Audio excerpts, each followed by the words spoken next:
Hey guys, Mordecai here. Today I just got kind of a short video. I'm going to give some advice and some tips, answer some questions that I've seen people ask in the comments. Um, but I'm going to go over a few things here.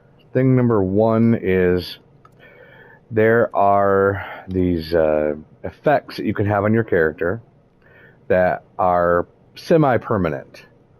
They're called mutations. On your Pip-Boy stat and effects, you've got the double helix there indicating your mutations, and mutations have a positive and a negative effect, and they're all different. They have different effects here. Like Bird Bones is +4 agility. Here, let me take Clash Freak off real quick so you get a better idea. But it has -4 strength. Eagle Eyes, +50% crit damage, -4 strength. You know, there's a negative effect on all of them. But when you have a mutation, if you put that back on, Class Freak, under luck, it will reduce the negative effects of those mutations by 75%. Another thing you could do is, if you have a mutation like Egghead, if you take an Egghead serum, it will temporarily suppress the negative effects of that serum, of that mutation. I'll get to that in a second here. Some of them, depending on your build, some of them you want, some of them you don't. Some of them are pretty much always going to be the case, regardless of your build, like Marsupial, 320% jump height and 20 carry weight. No matter what your build is, you're probably going to have that. There's a few that are like that. Well, in order to get a mutation, like, the simple way is to get irradiated. As you gain radiation, you can mutate. It's going to be random. So you're not going to get, to pick and choose the ones that you want this way. You'll just get random mutations. So, excuse me. And if you take Radaway, I don't even know if Radaway, a chance to cure mutations. So every time you take a Radaway, you have a good chance to cure a mutation. But if you have the mutations you want, and you want to get rid of your radiation, but you don't want to get rid of your mutations, that's what Starch Genes is for. Under Endurance now, you will never mutate from Rads, and Radaway will never cure mutations. So as long as you have this on, as you gain radiation, you won't mutate anymore. And when you take Radaway, they remove the radiation, it will not remove your mutations. Well, in order to get the mutations that you want, there is, if you come to the White Springs and the White Springs Bunker, a part of the Enclave, and you come to the Genetics Wing, you can go to the Science Terminal, and you can purchase serums. Boosts sneaking and increases AP, reduces strength, and increases risk of limb damage. That's just for Bird Bones. So if you drink this serum, you will gain the mutation. And you see it's 4,393. Of course, I could reduce that with some chems and increasing my charisma. But it's still pretty expensive. And if you want like 12 different mutations, that's going to add up pretty quick. Now, some people purchase the recipe. So the recipe is very expensive. It's over 20,000 caps. But if you purchase that, then with the appropriate materials, you can craft it. And you can find it for sale on people's vendors. The average lowest cost I've seen it was about 400 caps per serum. But if you accidentally forget to put Starch Genes on, and you mutate, or you accidentally remove one, well, like if you mutate and you get one you don't want, you pretty much got to wipe everything and start all over again. So then you're going to have to go get all those serums again.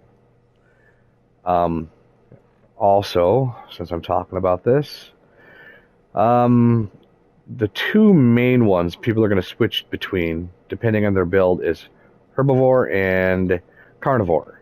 So if you have herbivore, you get 2 times the benefits from veggies, but you don't get any benefits from meat. So being carnivore is easier, but if you want to be, and that's mainly for like melee, if you want to do ranged, especially VATs, then you're better off being a herbivore. It is more difficult to procure the materials required to craft the recipes, but you will get better results as an herbivore with a VATS build. So the alternative to doing all this, and it's only been since the raid came out, and it's quite crazy. I'll show you. So down here at the Gleaming Depths, where the raid is, when you spawn in, if you head this way, there is a workstation area.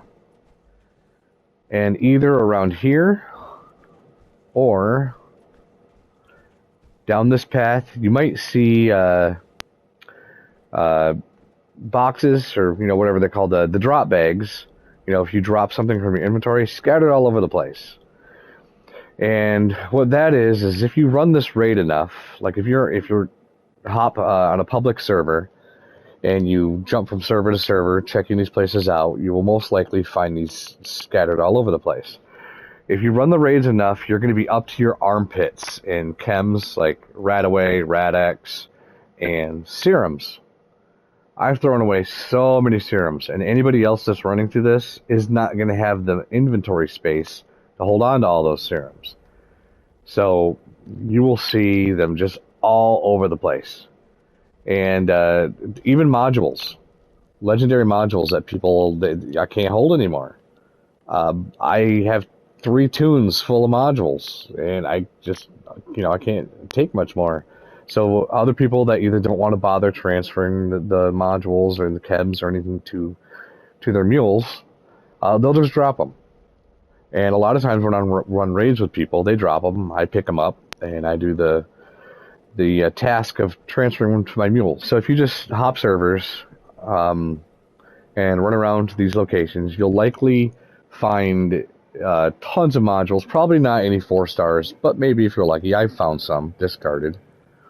But 1 through 3, the more sought after ones might not be available, but at least you'll get something. Now, another thing that's coming up might cause an issue. So there's an update coming out, I'm not entirely sure when, but what you're going to be able to do is actually scrap these mod boxes. When you scrap them, you will have a chance to learn them, as far as I understand, the same chance as if they were on a weapon or armor, but you also get modules for them. So you will be able to scrap all these if you don't even want them, even if you know them, and you can get legendary modules for them. So that's what my plan is. Also, I've heard a lot of people complaining that, and rightfully so, I understand, that they can't get into a raid group. They join, they get kicked, they join, kicked, and that would be aggravating to me. But it's not necessarily because of your level. There's a lot of people that are in group chats, and they're waiting for their buddies to join, and the only 4 people, can join the raid legitimately. So, you join, now one of their friends can't join, so they kick you to make room. So it's most likely nothing about you or your level, unless you're like, I don't know, level 50. Honestly, you can't use all your legendary perks until you're 300, so... but it's most likely not because of that. So try not to get discouraged. I understand if you don't have a group to run with and your only option is to do a pickup group, join a random player's raid, and that can be very aggravating.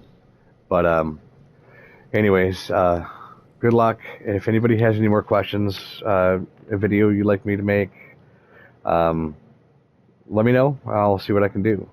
Thank you, and have a good day.